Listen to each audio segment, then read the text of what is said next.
Déclaration du docteur Denis Mukwege, prix Nobel de la paix. Alors que la population congolaise dans l'est de la République démocratique du Congo continue de traverser une crise sans précédent engendrant une souffrance qui dépasse l'entendement depuis la résurgence du mouvement du M23, soutenu directement et indirectement par le régime de Kigali depuis novembre 2021, nous avons suivi avec intérêt la publication en date du 23 avril de la déclaration conjointe des représentants de la RDC et de l'Alliance Fleuve Congo M23 et la signature de l'accord de principe entre le gouvernement congolais et rwandais. Diverses positions ont été exprimées pour saluer que cette dynamique constitue un premier pas vers la paix qui est la plus grande aspiration de la population congolaise dans les provinces ravagées par les conflits depuis 30 ans suite aux agressions à répétition et aux multiples interférences et ingérences d'États voisins, notamment le Rwanda et l'Ouganda. Dans la déclaration conjointe et dans l'accord de principe, les parties se sont engagés à avancer sur le chemin de la paix dans le respect du droit international. Ces engagements, même s'ils soulèvent l'espoir d'avancer vers une désescalade en vue de faire taire les armes, soulèvent de nombreux questionnements. En premier lieu,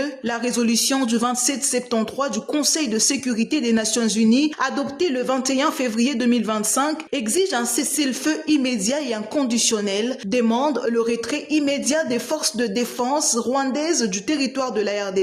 et la fin de leur soutien au M23 sans condition préalable, ainsi que le démantèlement des administrations parallèles établies dans des zones occupées. Il n'y a donc a priori pas à ajouter d'autres conditions pour assurer la mise en œuvre effective de cette résolution qui est une source de droit international s'imposant à des États et qui doit être au cœur des efforts en cours pour sortir de la crise et mettre fin à l'agression de l'armée rwandaise d'occupation et à l'activisme de ses alliés. Les pourparlers de paix facilités par l'État du Qatar et la facilitation américaine demeurent largement opaques, alors que la transparence est de mise pour rétablir la confiance et avancer vers une feuille de route crédible aux yeux de populations fatiguées par les manœuvres de l'ombre, souvent dictées par les intérêts économiques et financiers étrangers à ceux de la population congolaise. Pour ces différentes raisons, même si nous sommes en faveur des efforts visant à la désescalade pour arriver à un cessez-le-feu et à faire taire les armes, nous demeurons circonspects suite à la publication des récentes déclarations, car ceux qui cherchent à restaurer la paix dans l'est de la RDC ne doivent pas perdre de vue non seulement que ce conflit armé est en grande partie international, mais aussi qu'il dure depuis des décennies, a provoqué la mort et le déplacement de millions de personnes. La commission des crimes internationaux les plus graves est l'une des catastrophes humanitaires la plus dramatique du monde et ne peut par conséquent pas se satisfaire de solutions à minima.